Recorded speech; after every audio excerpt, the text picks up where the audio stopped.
Estamos viendo TV Perú Mundo.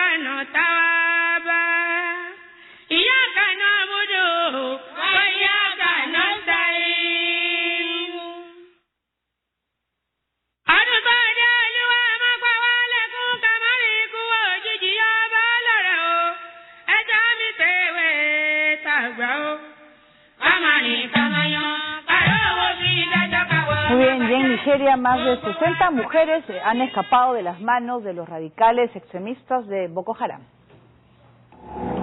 63 mujeres secuestradas por la secta islámica Boko Haram hace 2 semanas en el estado de Borno, en el norte de Nigeria, lograron escapar de sus raptores. Las mujeres huyeron de los terroristas cuando estos abandonaron el lugar donde se escondían para atacar a militares del ejército nigeriano en el área de Damboa. Boko Haram secuestró unas 90 personas, entre ellas más de 60 mujeres y niñas, entre el 19 y el 22 de junio pasado en Damboa, situado a unos 150 kilómetros de la capital de Borno. Asimismo, mantiene retenidas a más de 200 menores desde el pasado abril. El nombre Boko Haram se traduce como la educación de Occidente es un pecado, en Hausa, el dialecto local. El grupo militante está tratando de imponer la ley Sharia a lo largo de Nigeria, el país con la mayor población de África.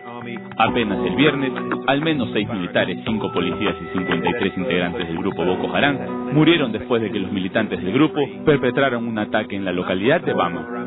El pasado 14 de abril, Boko Haram secuestró a más de 200 niñas de la escuela de Chibok, también en el estado de Borno, la mayoría de las cuales continúan en paradero desconocido. Muy bien, hace aproximadamente mes y medio, ¿no?, que saltó pues este secuestro de los colegios católicos en Nigeria, e incluso hasta la propia esposa del presidente Barack Obama estaba en esta campaña, devuelvan a las chicas, ¿no?, a las chicas secuestradas, y se hablaba de un gran operativo en el cual había gente de Occidente que había viajado a la zona para poder rescatarlas. Uno se pregunta, ¿qué pasó con ellos, no? O sea, Boko Haram continúa secuestrando niñas, continúa secuestrando mujeres y continúa causando el pánico en ese país. Sí, si fuera solamente secuestro sería un tema muy focalizado, pero la actividad de Boko Haram es mucho más amplia, que incluyen atentados y otra serie de violaciones de derechos humanos que obviamente que están causando pavor en esta zona del noreste de Nigeria, ¿no? Sí, ciertamente hay un tema importante en torno a cuál es el papel de Occidente. Hace unas semanas escuchamos que la inteligencia de China, de Estados Unidos, de Francia, de Gran Bretaña está colaborando con el régimen para de alguna manera hacer frente a este grupo, poder rescatar a las 200 niñas secuestradas en un primer momento. Bueno, no tengo muchas noticias. Yo espero, tengo la confianza de que en algún momento nos enteremos de repente que esas 200 niñas han sido liberadas. Esperemos que eso suceda en el corto plazo. Yo no dudo, yo no tengo la menor duda que se esté trabajando. El problema es que lo que está pasando es que no vemos resultados concretos. Y acordémonos que esta campaña que en su momento llevó esto al primer plano también fue apagada en tanto el propio gobierno nigeriano trató de apagar. ¿Por qué? Porque en África existen muchos temores en torno a este tipo de campañas que ya han habido en el pasado y que de alguna manera pueden implicar intervenciones no solicitadas por los países africanos frente a una situación trágica. Entonces los africanos ven de mucha importancia el apoyo mundial, pero cuando ven estas campañas sienten que puede servir para otro tipo de cosas. Por eso que esta campaña un poco ha sido apagada de alguna otra manera. Ahora, un detalle final, no olvidar que estas chicas o mujeres que se han escapado no forman parte de estas 200 niñas secuestradas, forman parte del segundo grupo de secuestrados semanas después. Así que todavía estamos buscando estas 200 niñas.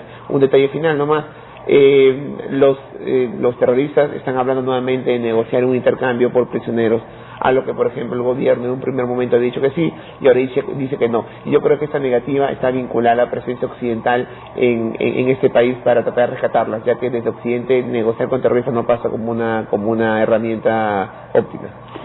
Muy bien, ahora nos vamos con otras informaciones. La Comisión Electoral de Afganistán ha señalado que Ashraf Ghani tiene la preferencia de votos en la segunda vuelta presidencial. Los resultados finales se conocerán en la segunda mitad de este mes. En medio de las acusaciones de fraude, la Comisión Electoral Independiente de Afganistán ha señalado que el ex economista del Banco Mundial, Ashraf Ghani, está en el primer lugar de la preferencia de votos de la segunda vuelta. Pese a ello, el presidente de la comisión, Ahmad Yusuf Nuristani, ha señalado que son resultados preliminares y que la cifra podría cambiar hasta el 22 de julio, día en que se conocerá el ganador oficial. El anuncio de los resultados preliminares no es el anuncio del ganador de las elecciones. De ninguna manera. Existe la posibilidad de cambios en el resultado después de la auditoría de la Comisión de Quejas Electorales y cuando se inspeccionen todas las denuncias registradas sobre la elección.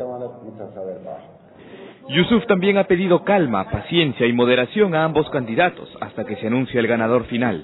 Por el momento, según resultados oficiales, se sabe que Ghani tiene 4.485.888 votos, es decir, un 54,44% contra un 43,56% que se traducen en 3.461.639 votos obtenidos por Abdullah Abdullah, el candidato que era favorito a ganar la elección. Tras el anuncio no hubo reacción inmediata del excombatiente antitalibán Abdullah Abdullah, aunque el fin de semana señaló que rechazaría estos resultados, ya que considera que en el balotaje hubo fraude generalizado, advirtiendo además que solo los aceptará cuando los votos limpios estén separados de los fraudulentos. Muy bien, vamos a hablar de la situación en Afganistán y también pues con todo lo que está sucediendo en los países vecinos también, ¿no? Sí, lo que está pasando en Afganistán es peligroso porque estamos frente a lo que debería ser la primera transición democrática luego del régimen de Karzai, un poco para construir algo que es tan difícil en esta parte del mundo, la democracia, al estilo occidental. Bueno, acá hay una situación muy particular, hay unas elecciones que han sido bastante irregulares, el mismo comité electoral, no Abdullah el candidato perdedor, sino el mismo comité electoral ha hablado de problemas técnicos y hasta de fraudes, así que hay una elección que tiene grandes dilemas que arreglar. ¿Y por qué esto es importante? Porque ambos candidatos representan además sectores tribales, sociales distintos de lo que es Afganistán, mientras que Ashraf Ghani representa al sector Pashtun, que es la etnia, la tribu más grande de Afganistán, pues al igual que Karzai, pues Abdullah representa a tribus awadíes del norte, mucho más vinculados a lo que fueron la Alianza del Norte en su momento, aliados de la coalición que derrotó a los talibanes. Así que son minoría además. Entonces muchos temen que esta fractura, que esperemos no se dé en el plazo de las próximas semanas, no lleve pues a un enfrentamiento en un país que conoce enfrentamientos tribales, que conoce de enfrentamientos étnicos, que conoce este tipo de diferencias y cómo eso termina marcando pues la pauta de grandes conflictos que han sido pues que hemos visto a lo largo de las últimas décadas en gran medida en Afganistán. Muy bien, ahora nos vamos con el Papa Francisco, que ha pedido hoy perdón por los pecados de omisión cometidos por los sacerdotes de la Iglesia Católica en relación a las denuncias de abusos sexuales de los últimos años. Veamos. Ante Dios y su pueblo, expreso mi dolor por los pecados y crímenes graves de abusos sexuales cometidos por el clero contra ustedes. Y humildemente pido perdón. Con estas palabras, el Papa Francisco se refirió a las 6 víctimas de abusos sexuales que asistieron a una misa privada que ofreció en la Casa Santa Marta de la Pontífica Santa Sede.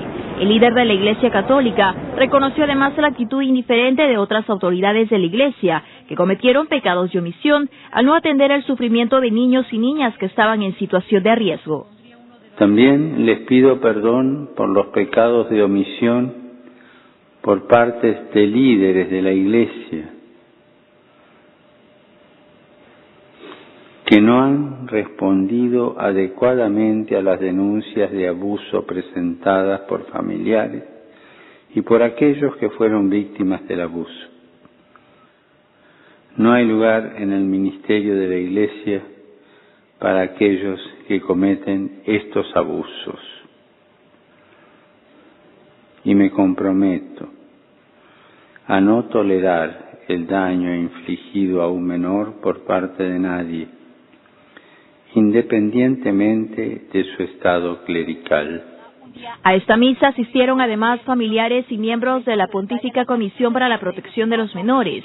Al término de su homilía, el sumo pontífice mantuvo una reunión de 30 minutos con cada una de las víctimas procedentes de Inglaterra, Irlanda y Alemania. Les puedo decir que fue una reunión muy positiva y profunda. Estas personas realmente se mostraron agradecidas y felices de haber vivido este momento. El Papa estuvo 3 horas y media en este encuentro que fue largo e intenso, sobre todo para una persona que trata de escuchar y de ponerse en la posición de los demás de una manera profunda. Esto no fue un encuentro superficial. Lombardi aseguró que existe la posibilidad de otros encuentros de víctimas con el Papa Francisco, audiencias que dependerán del trabajo de la Comisión para la Protección de los Menores. Al inicio de su pontificado, Jorge Bergoglio se comprometió a luchar contra la pederastía y conformó una comisión para la protección de la infancia. A principios del año, las autoridades del Vaticano informaron a la ONU sobre 3.420 casos de abusos sexuales contra menores solo en la última década, por lo que 848 religiosos fueron obligados a renunciar a su vida eclesiástica y otros 2.542 a vivir una vida de penitencia y rezo como castigo, acciones que desde luego fueron criticadas por asociaciones que protegen a las víctimas de pedofilia. Muy bien, yo creo que ha sido un buen gesto del Papa Francisco el haberse reunido con un grupo, creo que es de víctimas de abusos sexuales y sobre todo es el reconocer que se hizo mal y que pedía perdón por algo que habían cometido sacerdotes, pero es esa sensación de que la Iglesia ha protegido más que castigado a esos curas que han hecho tanto daño a niños y jóvenes. Lo que en verdad el Papa Francisco habla de un perdón por omisión, ¿no? Por todo lo que no hicieron y debieron hacer. Y creo que esto guarda relación con las investigaciones que hemos venido conociendo por parte de la ONU en torno a la pedofilia o estos casos de pedofilia en el Vaticano o en la Iglesia, ¿no?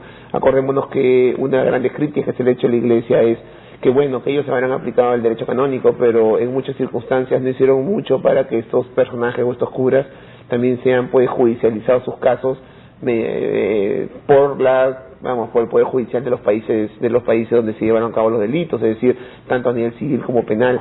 Me parece que estos temas fueron muy importantes. Me acuerdo que se le preguntaba a los responsables de la Iglesia: ¿y ustedes cuántos casos judicializaron? Bueno, no tenemos la información, claro.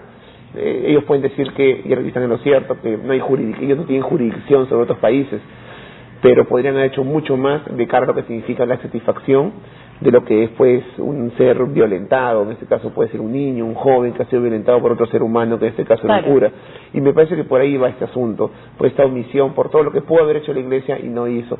Y me parece que es un paso importante de reconocimiento de que de cara al futuro no veamos comportamientos iguales y veamos una Iglesia mucho más proactiva, que no solamente aplica el derecho canónico y que uno de estos sujetos miserables termine pues en penitencia eterna, sino que además pueda terminar en la cárcel y pueda pagar más la reparación que le corresponde a una persona que ha sido violentada en sus derechos. Así es. Muy bien, y en Naciones Unidas ha informado hoy que su organización va a reconocer los matrimonios homosexuales de los integrantes de su personal. El secretario general de las Naciones Unidas, Ban Ki-moon, anunció este lunes que a partir de ahora las Naciones Unidas reconocerán los matrimonios del mismo sexo de todos los miembros de su personal. Previamente, la condición de los trabajadores de la entidad era determinada por las leyes de sus países de nacionalidad, pero ahora el organismo mundial reconocerá a todas las parejas casadas del mismo sexo en un país donde sea legal. Según la Organización Internacional de Defensa de los Derechos Humanos, Human Rights Watch, el matrimonio de personas del mismo sexo es legal en unos 17 países del mundo, así como en partes de México y Estados Unidos.